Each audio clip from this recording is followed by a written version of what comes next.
The war on retirement. Ugh. I'm coming at you from the libertarian right.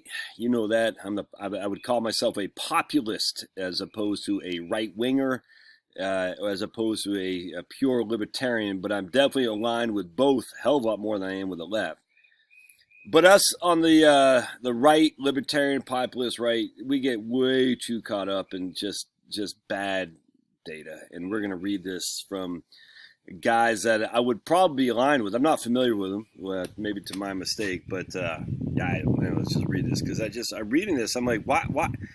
Of all the things to freaking panic about, this ain't it. It's the weirdest thing to me. All you're doing is creating,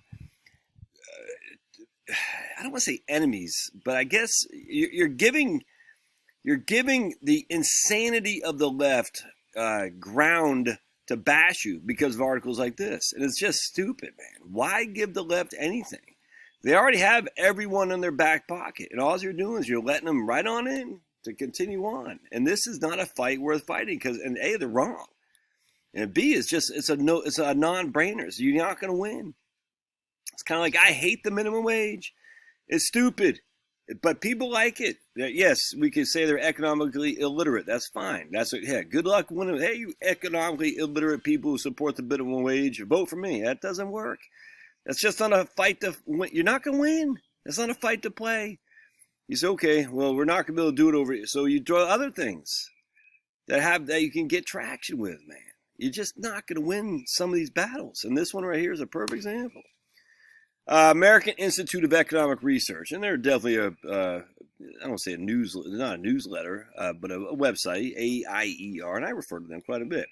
And these two guys right here, James Harrigan, Managing Director of the Center for Philosophy and Freedom at the University of Arizona. He's an F.A. Hayek Distinguished Fellow at the Foundation for Economic Education for fee. All right, he was at the Institute for Humane Studies. I mean, so this guy is like literally my cup of tea, this guy. Because I say, yep, IHS, Hayek, the whole thing. So I'm all, yeah, it's all good. Then we got Anthony Davies. He's a Milton Friedman Distinguished Fellow at the Foundation for Economic Free Education Fee. Principles of Microeconomics, Understanding Statistics through the Cato Institute. And all kinds of good stuff. So I'm like, yeah, man, all right, good. But this article is just bad. Of the 5 most expensive wars in the United States, only one, World War II, involved an armed enemy. The other 5, poverty, drugs, terror, and COVID, were all wars on nouns. I agree with that. Now the federal government appears to have inadvertently stumbled into another one, the war on retirement. Unlike the other wars on nouns, this one isn't only undeclared, it wasn't even intended. But the federal government has taken a series of steps that, regardless of intent, have yielded a situation in which retirement may end up a pipe dream for any. This is so stupid. Ironically, the war on retirement began with Social Security in 1935. Rather than establish a forced savings program wherein people would save money during their working years and have that money returned to them during retirement, the government established a Ponzi scheme wherein later participants paid off earlier participants. And as with all Ponzi schemes, the program was sustainable only if there were more people paying into the system than receiving benefits from it. But by the early 1980s, too few people were paying in, and Congress fired its first salvo at retirees by making previously tax-free retirement benefits taxable. All right. So remember, in 1983, what Reagan signed, you pay tax on 50% of your Social Security benefits, but it's not even that simple, man. And this is where people don't understand the combined income rules, what I call provisional income rules of Social Security. But think about it. Why would it make sense to pay tax on 50% of your benefit? Because you never received that benefit. It was deferred from your employer. So you're paying a certain amount of income into your forced savings, your Social Security, and your employer is matching that forced savings into Social Security. The employer, you never pay tax on that money, ever. No different than a match on your 401k. You never pay tax on that money. And by the way, the employer gets to write it off. All right, so because you never pay tax on it, when you receive it, you're matching on the 401k, you have to pay income tax. So would these guys then be saying that we should never have income tax on your 401k match? It's the same thing, man. It's stupid. Now we can argue about the 1993 rules that Clinton signed, where 85% of your benefit is subject to taxation. Yeah, even that is kind of silly too, because you're sitting there thinking, how much did you actually, how much did you actually put into the program? A whole hell of a lot less than you're getting back. So essentially they're saying, when the actuaries looked at it, they say 15% of your benefit is your return of principal. That's what you will not pay tax on. The other amount is what you've earned, either interest or contributions from your employer. I mean, literally, that makes sense. It literally does make sense if you think about it in the context of a 401k. All right. The tweak in tax rules breathed new life into the Ponzi scheme, and Social Security reserves once again grew. But the scheme faltered again in 2010. And since then, Social Security has been paying out more than it brings in. Current estimates have it becoming insolvent in 2035. Again, this is freaking straight out of the left-wing playbook. It's insolvent in the fact that it won't be able to pay 100% of its promised benefits. It's not insolvent that there won't be anything left. This is straight out of the left-wing playbook, man. It just drives me crazy. To keep this bloated program afloat, Congress will eventually be forced to fire yet another salvo when it either raises workers' taxes or reduces retirees' benefits. Wait, you just said it's insolvent, so how can it do that? Huh? And with each passing year, as albatross grows around workers' necks, will become heavier. All right, so let's talk about this. There'll be when it either raises workers' taxes or reduces retirees' benefits. All right, so let me ask you a question. What have you not seen in here? What have you not seen in here? They say we don't have enough people paying in relative to what it was when it first started. We used to have 16 workers for every recipient, and now we don't have that. And then they're going to say that means we're going to have to raise taxes or increase or decrease benefits. What is missing there? They've been raising taxes, man. They've been raising taxes. Your Social Security, 6.2%. Remember, FICA is 7.65. So OASDI, Old Age Survivor Disability Insurance. That's what that's a 6.2, and then 1.45 for Medicare. That wasn't always at 6.2. It wasn't always there. There's a hell of a lot. I think it was like freaking 1% back when we started out. I've done videos, and off the top of my head, I don't remember. But you can look at my old videos and just read the Social Security system itself.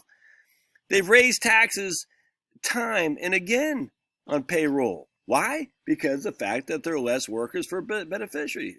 So they're assuming that this will be the first time. No. It's just what happens. They've been doing it. And I just want to know, when have they ever reduced benefits? When? Huh? Well, literally, when have they ever reduced benefits? They haven't. They're not gonna. Because the maximum benefit you receive at full retirement age is like, what, $3,200 a month. That's it.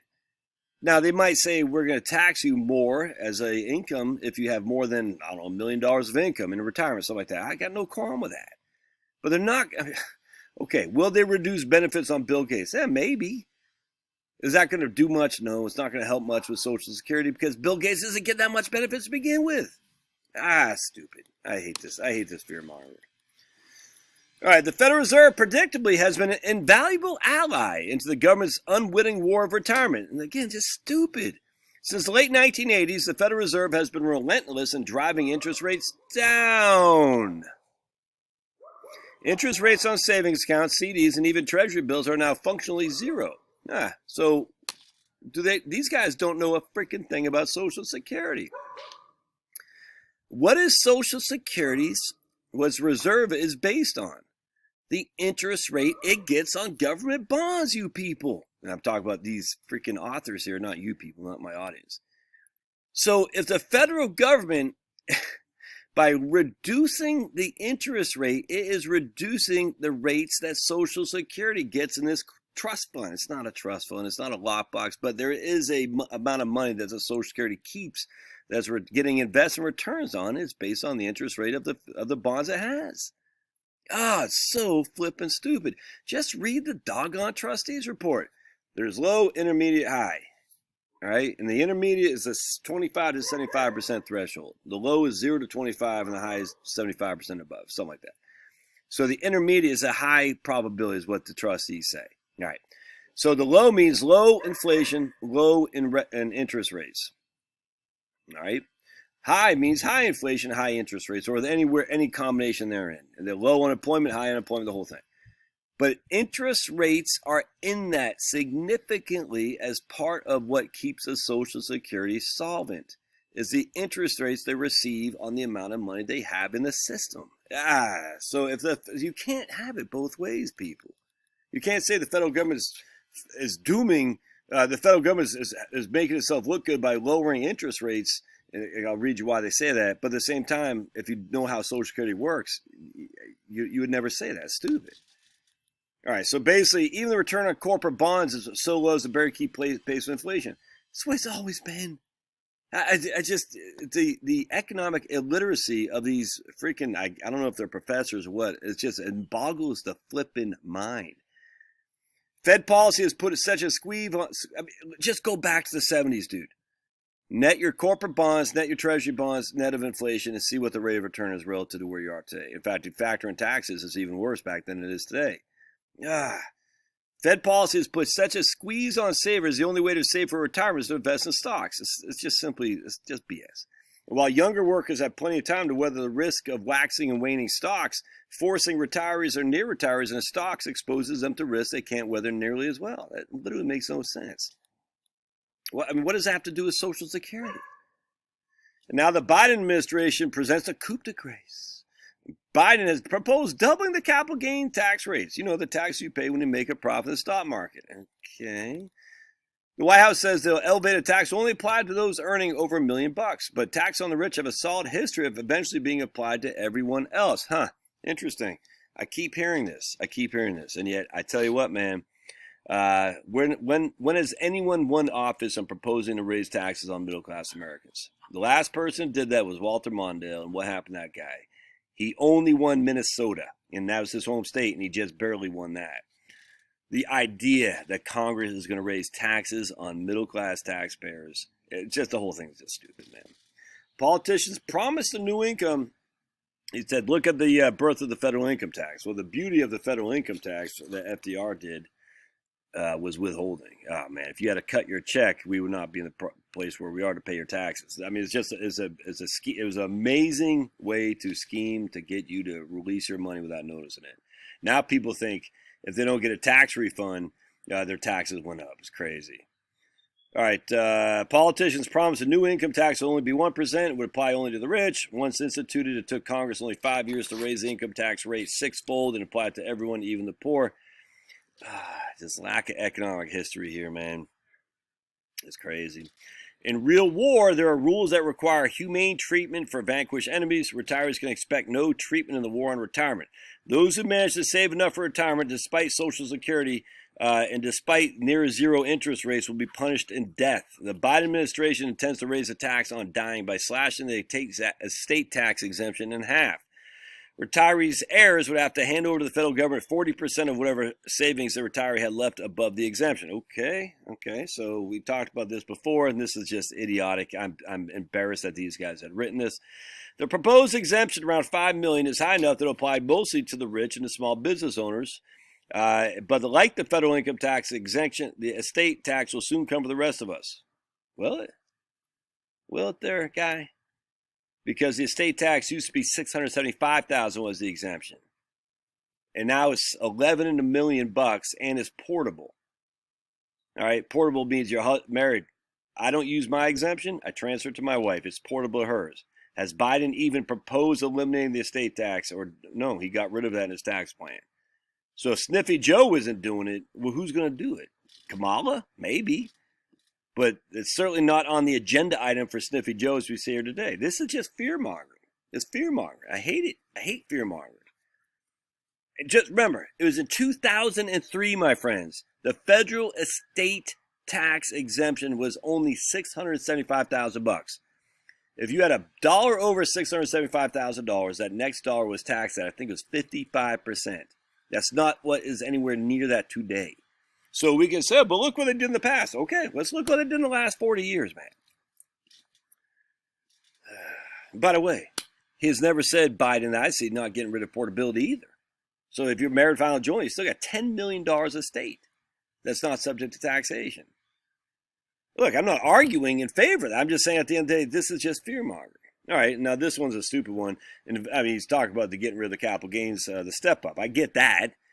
the step up is stupid. I will strenuously fight Sniffy Joe on that. And everyone, that's not. I'm just telling you, man. There's no way the step up basis is going away. The war in retirement has much in common with an actual war, World War I. A Serbian killed the nephew of the emperor, caused the empire to declare war on Serbia, but Russia was allied with Serbia, and the declaration forced Russia to mobilize. Okay, whatever.